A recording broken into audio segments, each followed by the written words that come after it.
रहते हैं उस गांव को कोई बर्बाद नहीं कर सकता। 3,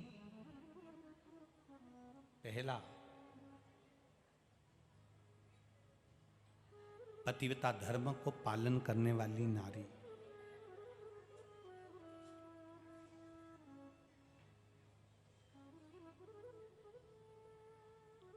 पतिव्रता धर्म का पालन करने वाली स्त्री जिस गांव में रहती है उस गांव को कोई बर्बाद नहीं कर सकता। दूसरा,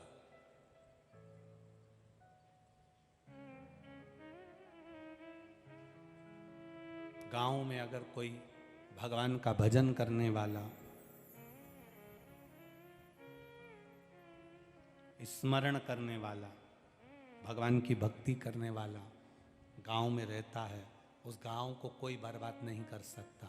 और तीसरा, कोई सत्पुरुष जो दूसरे के दुख को देखकर दुखी हो जाए, दूसरे के सुख को देखकर सुखी हो जाए, दूसरे के दुख सुख में शामिल खड़ा मिलता है, ऐसा सत्पुरुष जिस गांव में रहता है उस गांव को कोई बर्बाद नहीं कर सकता।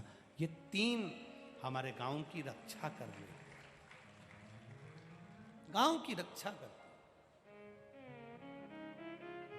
जिस गांव में से गाय माता को एक रोटी भी नहीं मिले, गाय, जिस गांव की गाय भूखी रहे, दरवाजे दरवाजे पर फिरने वाली गाय अगर एक रोटी भी प्राप्त नहीं करती, उस गांव की दशा बिगड़ने में देरी नहीं लगती।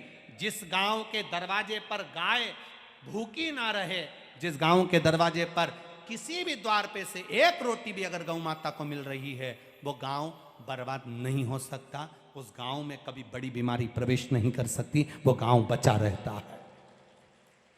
कोरोना जैसी महामारी आई, कोरोना जैसी बीमारी आई, बड़े बड़े शहर, बड़े बड़े नगर, बड़े बड़े गांव, बड़े बड़े खेड़े, ना जाने कितने कितने लोग मर गए।